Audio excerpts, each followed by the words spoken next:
Welcome to Raisin, Alaska. Today we're down at Chetna to do some dip netting on the Copper River. This is the first time I've done this, so we'll see how it goes. We'll get stuff unloaded, machines unloaded, get them loaded up, and then we're gonna head down there.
Go ahead and get everything loaded into our four-wheeler trailer, and on top of the four-wheeler trailer and into the four-wheeler. I'm going to take stuff. Tonight's just really probably a scouting trip. It's late, it's about 5 o'clock, and so I'm going to head down, but I'm going to take all the stuff just in case I can test drive something out or whatnot. And of course I'll get dressed appropriately. I'm not really dressed for fishing right now. This is a 5-hour drive down here, so I'm more dressed for driving, and so we're going to get everything loaded up here.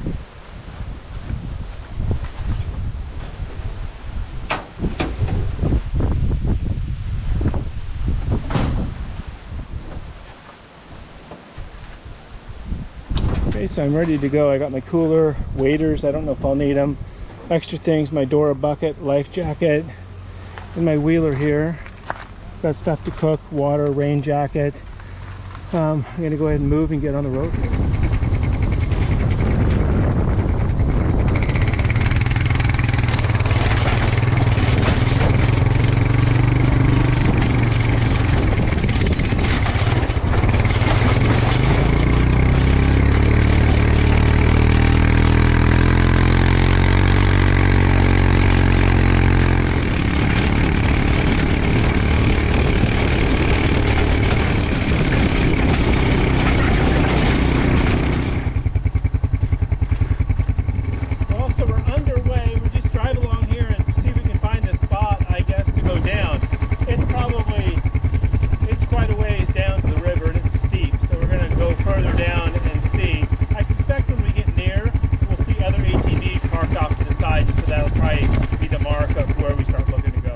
So we found a place, and it's like straight freaking down, but there's kind of a trail here.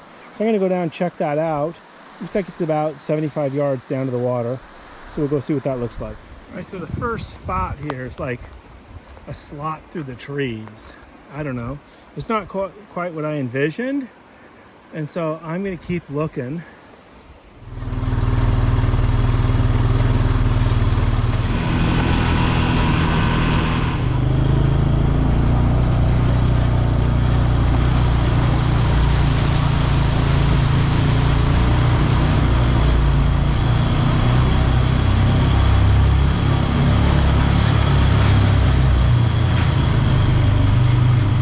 Turn on my headlights, but for this car, there were people in front of us and they didn't run into anything, so I figured I'd be safe.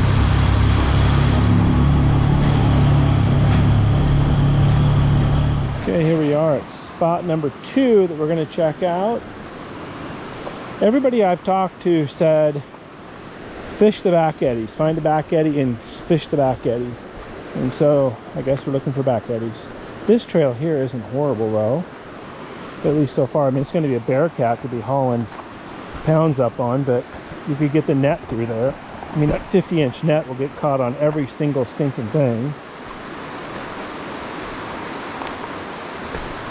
I don't know. Let's go this way here.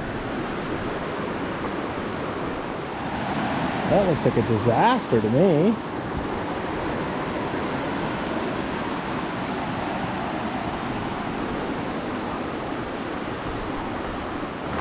Boy, look at that. It's just churning mud. This doesn't really look very back eddy-y to me. You can see the river's ripping along out there, and this is still going this way. That back there is a back eddy. I could try fishing that.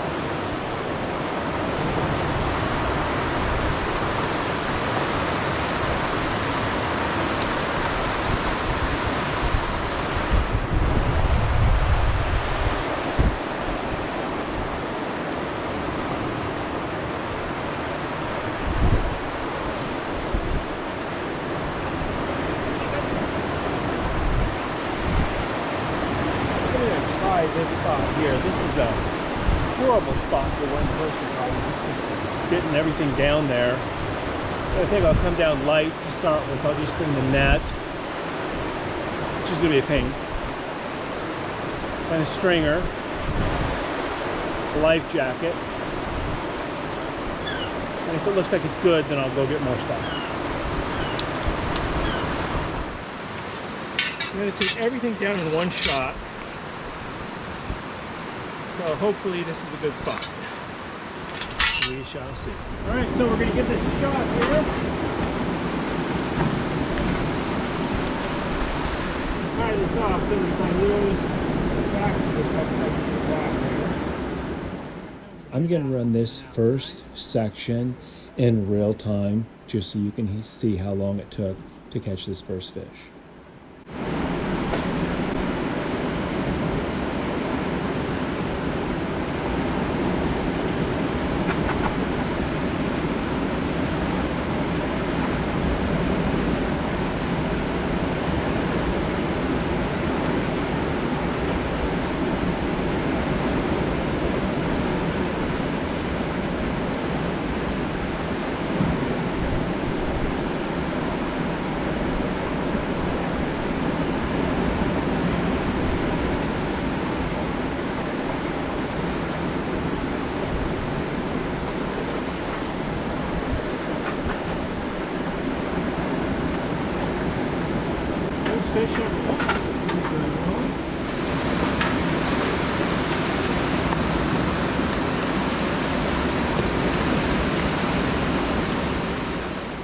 Disclaimer warning here. This is not a video about sport fishing. This is a video about filling your freezer. Lots of times when I think about sport fishing, I think of, an elegant fly fisherman out there, and he lays his line out and it doesn't even leave a ripple on the water, and his fly just barely makes a dimple in the water, and he tugs on it just a little bit just to get it to twitch, to entice those fish into coming up and biting it. It's kind of like, here, fishy, fishy, fishy, I'm not going to hurt you, it's just a little barbless hook. This is more like taking a big heavy net that you can barely wield, chucking it in the water, holding on to it, and instead of, here, fishy, fishy, it's more like, get over here, I'm going to eat you. There's nothing really elegant or subtle about dip net fishing. It's simply about filling your freezer. Okay.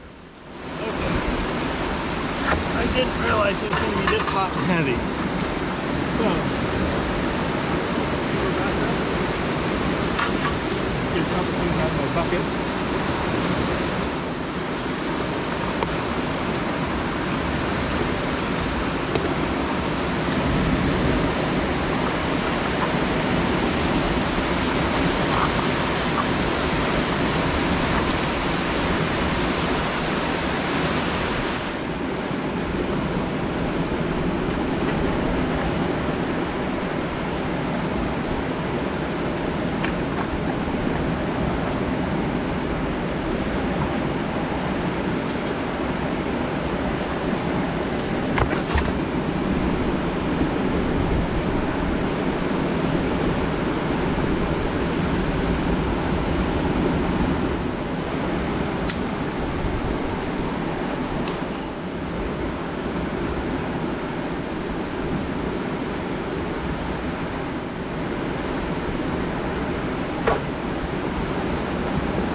I got a sweet spot there where they're coming through.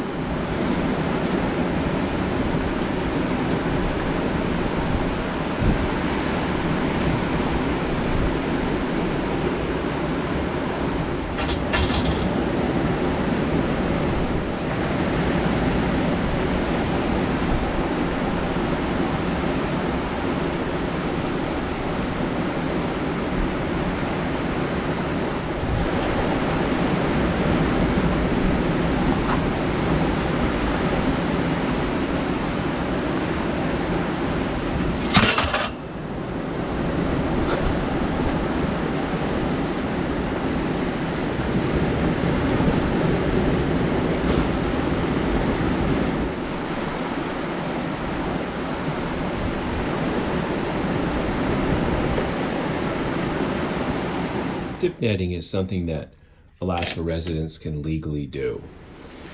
You go down to Fish and Game, get a permit, and then they set your household limit by the occupants in your house. Head of household gets 25 fish, and each person thereafter in your house gets 10 fish. And so my legal limit was 65 fish. That said, salmon fishing is really all about run timing.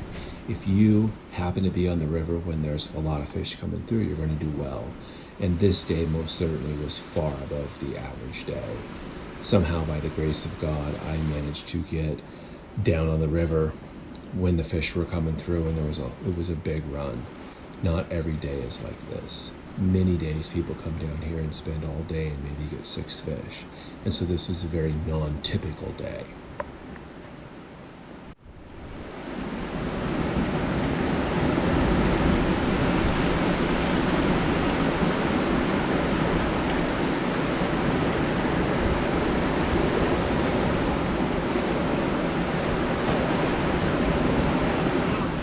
That's probably going to be maybe 80 pounds. And it's a booger to get up out of here. And so that's all I'm going to take on this trip. I counted right, there's 10 fish.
Probably got 20 fish tonight, and I decided that I was getting tired, and when you get tired you make mistakes.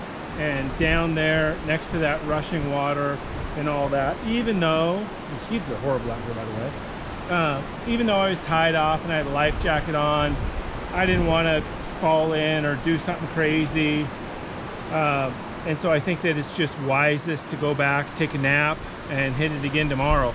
I'll probably try to fillet these fish out maybe tonight on the way out. There's a stream that you can fillet them out on, and so I might stop there and see if I can fillet some fish out and try to tidy up what I got going on here. But wow, that was what I came for. Actually, I came for wild, hanging off the rocks, catching tons of fish, having crazy action, and that's what I got today. So hopefully it'll be that good tomorrow. We'll see.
last night. So we make some breakfast, have some coffee, and go back down and do battle again. Well, I don't think the guy could do this very many days in a row, though. I'll tell you what, holy smokes.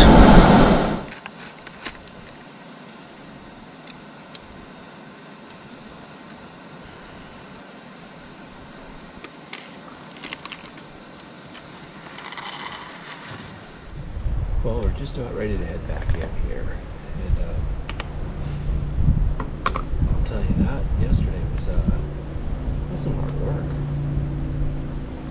Between pulling those fish up out of the water and scrambling around on the rocks and carrying those fish up and down that bank, which you didn't see, but I'll bet it's 75 yards like that through the rocks and stuff. Pretty significant. Probably 6:37 now.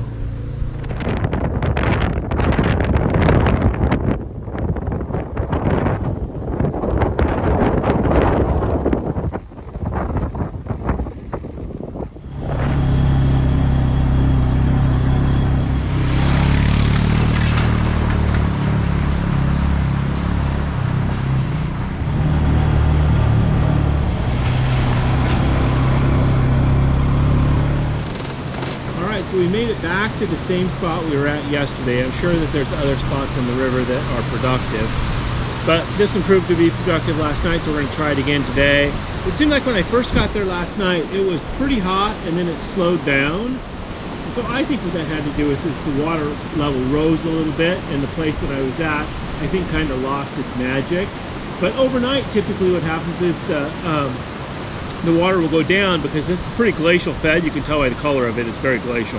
And so overnight it got colder, and so the water should have went down because there's less melt, is my guess. But we'll go down and take a look and see what happens. But yesterday was absolutely phenomenal. We picked up, I got 20 fish yesterday. My limit, and this is going to sound crazy, my limit's 65 legally. I have no intention whatsoever in taking 65 fish. The 20 about wore me out yesterday, and then you got to fillet 20 fish and all that. So if I could pick up another 10 here, you remember in the very beginning of this season, 2 videos ago or so, I said I wanted to get 25. Since that time I've gotten 5 fish, plus 20 from last night. That makes 25. So I'm right now at my personal limit. But if you also remember a couple of videos ago, I said I need 25. I feel like I need 25 to get through the year, but if I'm still wanting to go fishing, I would continue. But realistically, 25 is probably enough to feed my family for a year. But it never hurts to have a few bonus fish, and if I have to, I'll can some up, because it lasts for years that way. And so I'm going to go down. If I could get 10 today, I'd be happy. The goal really for me right now is to get this done today and either get on the road tonight or spend the night here and go back tomorrow. We'll kind of see how it goes. Okay, this is the first one of the day.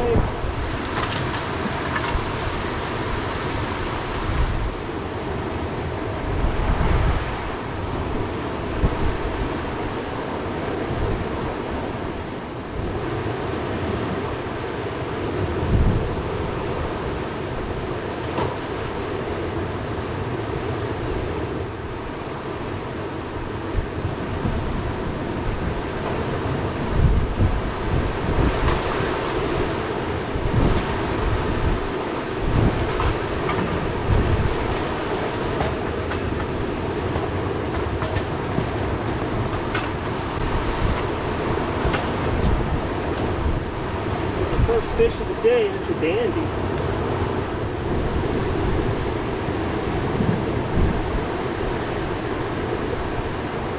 That's a nice fish.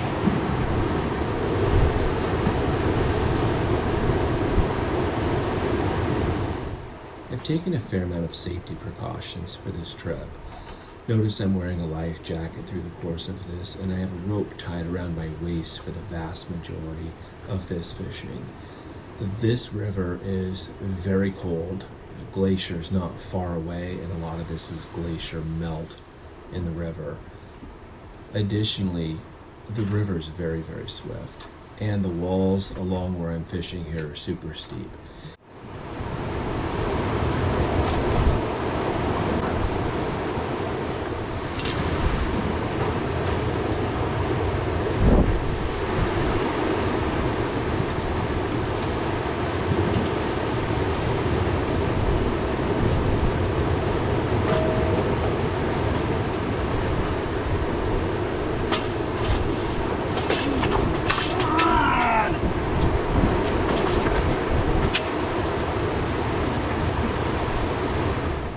if a person fell in here, they would stand, I think, probably a slim chance of making it.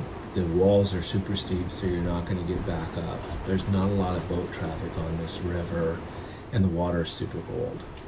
And so, realistically, I think the life jacket just serves to prolong your suffering, so you can bob up and down as you bounce along the river, and probably end up succumbing to hypothermia. And so having a rope around your waist is super, super smart, and most people that do this fishery have a rope tied around their waist.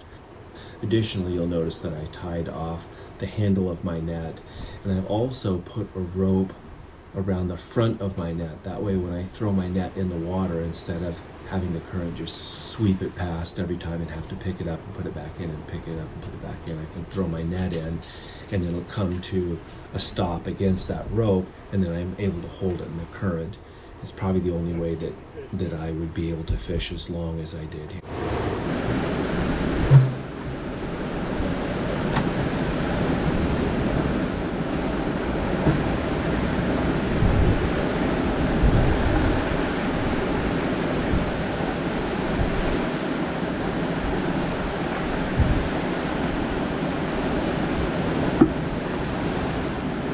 I lost track how many fish I got. I know I got more than 10.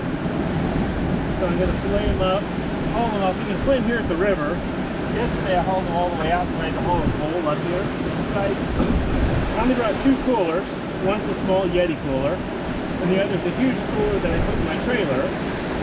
My meat trailer I pull behind my wheeler. And so I had to bring the fish that I filleted with me yesterday in the big cooler behind the four-wheeler.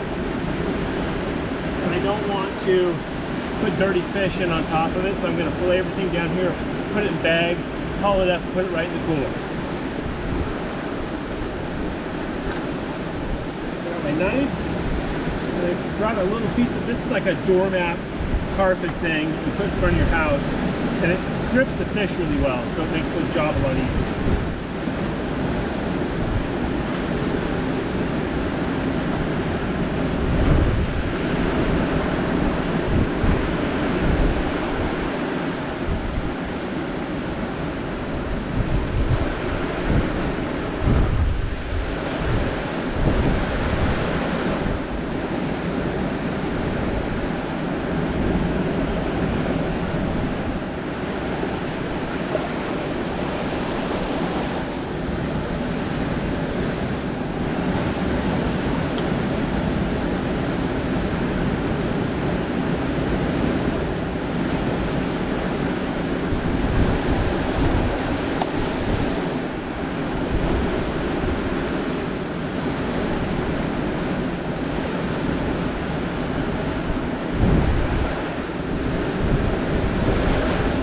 Well, I'm not sure which one of you guys are supposed to be counting. We got 19 this morning, plus the 20 from yesterday makes 39. Carried everything up, put it in here. We're gonna have lunch, and they're gonna go back down for just a few minutes, not very long, just to see if there's more fish in there. It seemed like it slowed down, but I feel like I should just double check so that if anybody asks when I'm going out or when I get to my truck, I can give them a real-time report on the river. Nobody likes to report from, you know, oh, this morning it was good. Well, how was it this afternoon when you came out? I don't know. People hate that. And so, since I'm a good Samaritan, I'm going to go back down, try for just a little bit, not more than about a half an hour, and then I'm out of here. This is Southwest rice and beans. And put some water in it, let it soak for about 10 minutes, see what happens.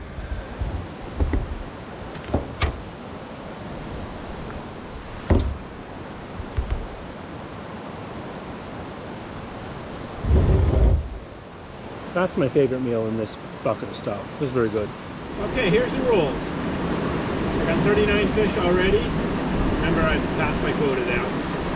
But I want to give real-time information if anybody asks me. I want to be able to say it's good or it's not. So here's the rules. I'm not going to fish more than a half an hour. If I don't catch a fish in 5 minutes, I'm done. I'm not going to catch more than 6 fish total. So you better count better than you did last time. Here we go.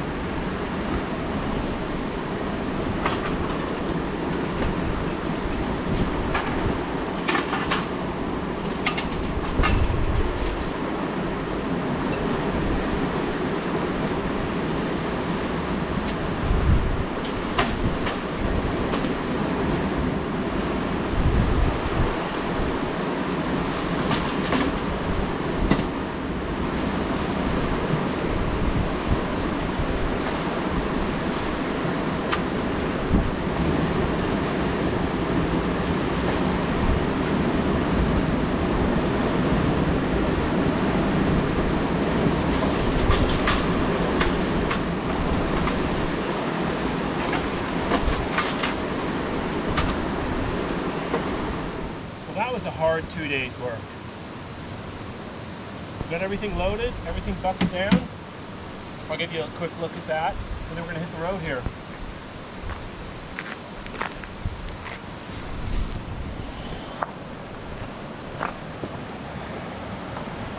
These are pipe insulators. All right, there you go.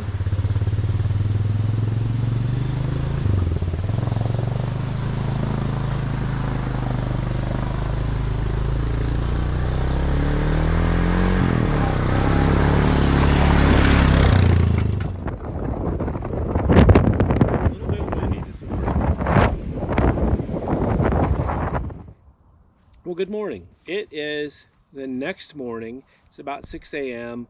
I got in last night, probably 6 p.m. or so, and I was completely exhausted and stunk like high heavens. That was an absolute world-class adventure. The kind of adventure, really, that leaves your whole body sore. I mean, I haven't been this sore for probably 2 years.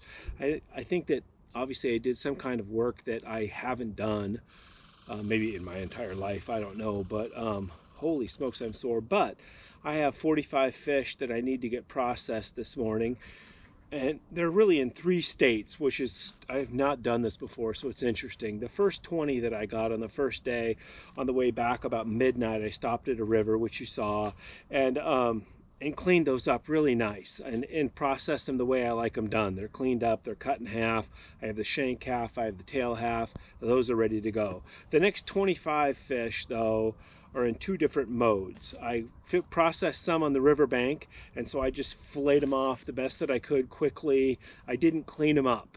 I didn't split them in half. Some of them still have the dorsal fins attached, you know, to the entire fillet. That needs to be cleaned up. And then I have about, I don't know, 10 fish or so that are whole. I just took those out, and it's like, whatever. Put everything on ice. It drove home last night. So I'll show you what 45 salmon look like. They're in 2 different coolers, so we'll take a quick peek at that. So this is inside my trailer, and I don't know if I even showed this actually. Got a cooler, and there's, I don't know, 1, 2, 3, 4, 5, probably one under him, 6, 7, 8, 9, 10, 12. I don't know, there's 12 or 15 salmon in there. And just for scale. And then over here in this cooler, this is a decent sized cooler, and it's about half full. You can see there's some ice on top of everything, but this is bags upon bags of salmon. So the entire bottom of that cooler is set with them vertical, and then I ran out of space, so I just threw these on top. So that is 45 salmon. So that's what 45 salmon look like, still in the process stage. I'll show a couple of little things here in terms of process, show you a couple little tricks that we have, and then at the end of this I'll show you what 45 salmon all vacuum packed look like, so you kind of have a scope of what does that look like. So we'll end up with a year's worth of salmon out of this one trip is what will end up happening. But this is one bag, and it looks like anything that's a full fillet like this are fillets that I still need to clean up. And you can see that this is a river job, right? Each one of those bags has 2 full fish in it. And you can see that this needs to be rinsed off and trimmed up here, so I'm going to go ahead and do that real quickly. This is going to be a very water intensive project. Every single one of these fillets, even the ones that I cleaned at the river the one night, I'm going to rinse off again. See, that's a beautiful fillet there, actually.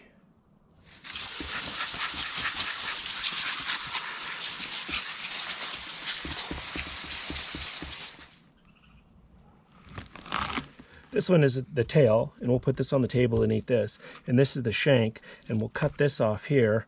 I'll can this part, and then I'll smoke this upper part here. This bag, see how those are all split. These were cleaned on the river and tidied up, so all I have to do is rinse those off. This is the shank half, so this part will be smoked and this part will be canned, but I'll just rinse those off, so this part will go easy and fast. Well, finally all done. This is all tail fillets and mid sections for smoking and canning. This is all whole fillets, and this is bait for crabs and halibut. It'll be a little magic trick.